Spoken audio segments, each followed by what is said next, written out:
Hi, this is Kristen with Pack and Neat. In this video, we're going to talk about what's wrong with carrying in your purse. So you've probably heard from other people, perhaps men, that say you should never carry in your purse. And what I want to say about that is that may be a short-sighted response, or someone hasn't actually been put in a woman's shoes and to see what they go through. So maybe they haven't tried or thought about it from their perspective. And there are plenty of people that are probably right now going on to this video and wanting to put in there a comment about never carrying in your purse. I urge you to hold on to watch the entire video before you go ahead and comment. To me, there are just four items that determine how you're going to carry. The first one of those is what you wear. So what you wear is going to play a role in whether or not you choose to carry on body, off body, what your preference is. For some people, what you wear, you've got a whole wardrobe. Do you want to change that? Do you want to buy a whole new wardrobe? Do you want to wear the clothes that will help you conceal a firearm? Those are up to you. For some of us, that's not an option. What happens for women that men sometimes don't understand is, for a woman, it's a little bit different. She can't go into the store and say, my waist is this big, my length is this long, and this is the size pants I need. It doesn't work that way. They go and buy size X. Size X fits them, fits her right now, and to conceal on her person, and based on the holster and where she's putting it, she may have to go up a size. That's X plus 1 in this example. So now she's shopping in X plus 1 size. She can't just expand just the waist, or the length, or the inseam, or expand the pant leg. It doesn't work like that. They have to go in and buy size X plus 1. X plus 1 doesn't just adjust in one spot. X plus 1 is bigger in the waist, bigger in the hips, bigger in the legs, and then oftentimes, depending on the sizes, it's longer in the legs.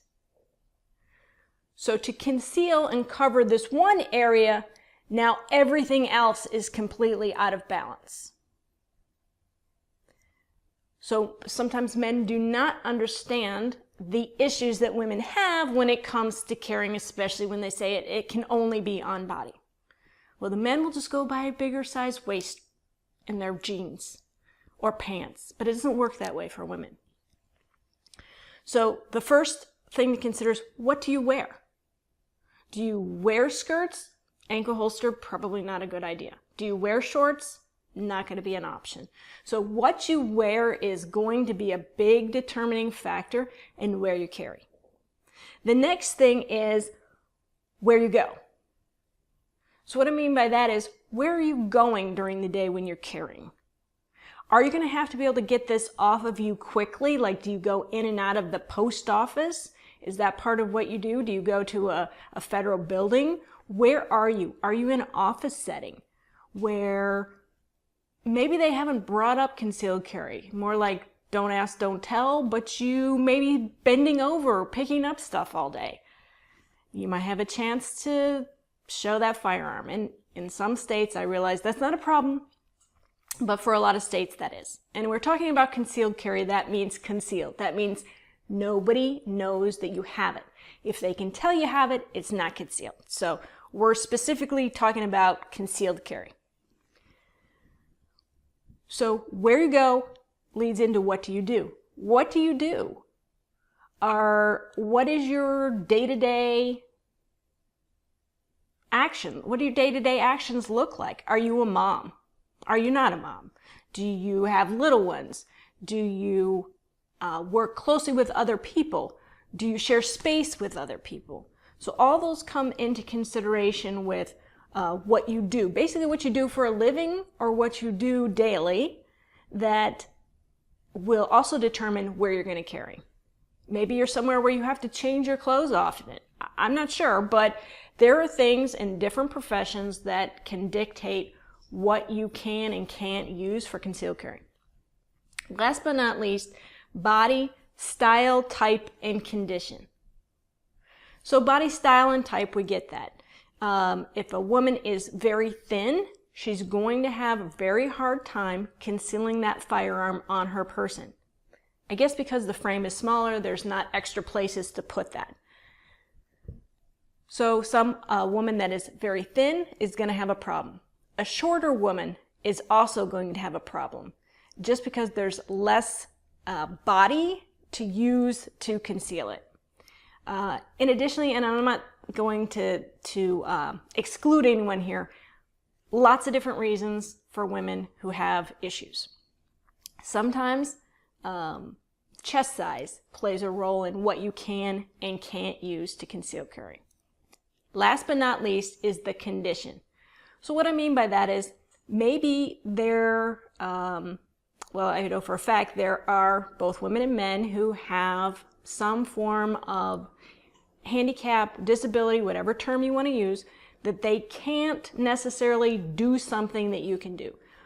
Whether that's a condition with an arm, a leg, being in a wheelchair, or other type of device, those people can have a really hard time concealing on body because they have constraints of equipment and maybe different ways to access the firearm that a person walking down the street that didn't have this disability could do.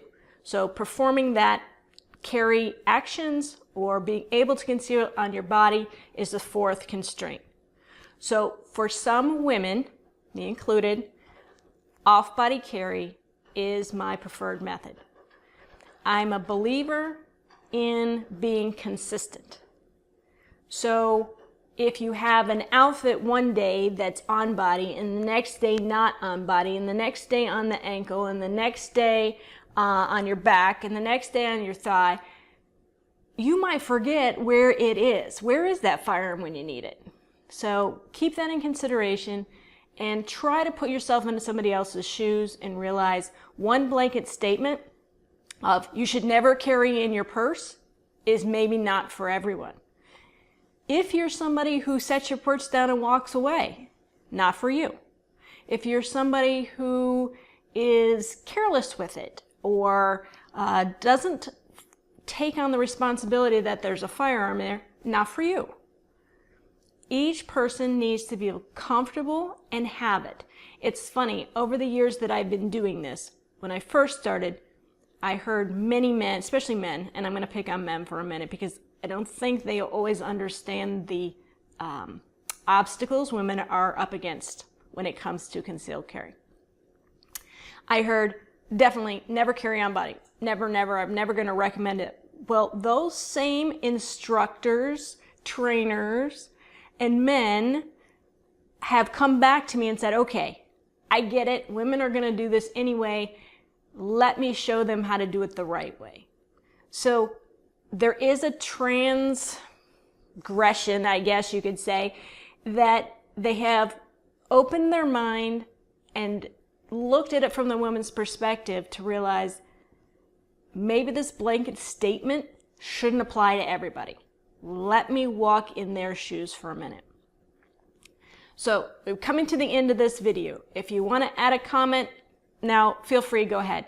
But I wanted you to hear everything that I had to say because I'm not sure that when somebody makes that kind of statement that they've actually looked at the situation.